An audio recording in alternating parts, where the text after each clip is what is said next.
Simon, a famous composer, always looked for inspiration in old archives and forgotten melodies.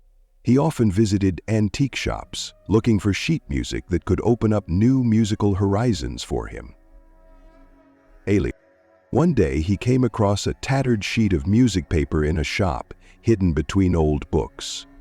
The notes looked unusual. The lines were slightly uneven, and the keys and chords seemed strangely familiar, although he could not remember where he had heard them. Exercises for the stress reduction of depression. At the bottom of the page, someone had scratched the words, "Play it to the end," over and over. Something about this melody caught his attention. It was unfinished, like a fragment of something great that he wanted to restore. Back in his studio, Simon enthusiastically began to sort through the notes. He sat down at the piano, ran his fingers over the keys, and began to play. From the first sounds, a strange feeling surrounded him. The melody was simple, but there was a hidden undertone of something disturbing, almost hypnotic. He felt the sounds begin to fill the room with an unusual echo that seemed deeper than the usual acoustics. After he played a few bars, his vision blurred. For a moment, something flashed before his eyes. Blurred images, an empty room, a dark corridor, someone's silhouette in the distance. He paused, peering at the keys. "It's just fatigue," he muttered, but his hands reached for the keys again, as if someone was guiding them. The more he played, the brighter the images became.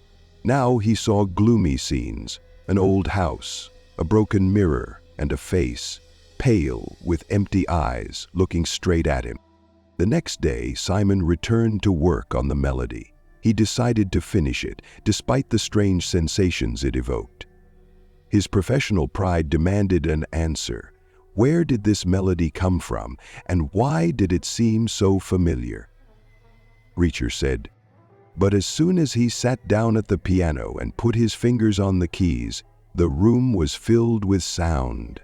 Before he had time to play a single note, the melody sounded by itself. The keys began to move as if someone invisible was playing. The sounds that had previously been hypnotic now seemed alien, as if the instrument had begun to live its own life. "No, it's impossible," he whispered, closing the lid of the piano. But the music did not stop. The sounds became louder, and their hum filled the entire studio. Simon felt the floor vibrate under his feet. In the quiet, suddenly, objects in the room began to move. The notes on the music stand shook and fell to the floor. The curtains on the windows moved, although there was no wind in the room. Simon turned around sharply, but there was no one behind him. "What's going on?" His voice trembled, but the music did not stop. He grabbed the notes, trying to tear them, but as soon as his fingers touched the paper, the melody changed. Now it contained alarming, sharp chords, and along with them, sounds began to come not only from the piano, but from other objects in the room. The lamps flickered, the chair by the wall slowly moved closer to the piano, and the picture on the wall fell to the floor with a dull sound. Simon tried to cover his ears, but it did not help. The melody was now sounding inside his head. It was alive, angry, and it seemed that it was trying to break out. He saw movement in the mirror again. This time he saw a figure, pale and empty-eyed, standing behind him. All day long the melody haunted Simon, growing louder, more and more intrusive. Even when he left the studio, the sounds followed him. They echoed in the quiet streets, reflected off the walls, as if they were born inside his mind. He tried to stop it. He locked the piano, hid the notes, even tried to throw them into the fire, but the paper remained intact, as if the fire avoided it. "Stop it!" he screamed one night, but the melody only grew louder, turning into a rumbling chaos that filled the house. Banks cried, "I can." On the fourth day, everything suddenly became quiet. Simon woke up in complete silence. There were no whispers, no sounds. Even the clock on the wall froze. its hands stopped moving. He carefully got out of bed and went down to the studio. The piano stood motionless, covered in a thin layer of dust, as if it had not been used for years.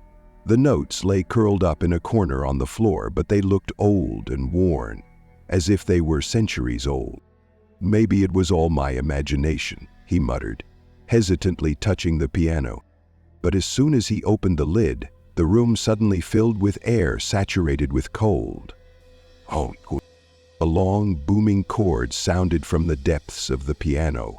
For a moment, Simon felt as if something invisible had grabbed his hands. His body seemed to become lighter, as if he were being pulled out of reality. The last thing he saw was his reflection in the mirror opposite. But this time, it was not him. There stood a figure with empty eyes, who raised his hand and made a farewell gesture. The next morning, the studio was found empty. The piano stood with the lid open, and when another guest touched it, the melody began to sound again. Those who heard it said that in every sound they could discern a voice screaming from afar. It was Simon's voice, which became part of the melody playing for the next victim.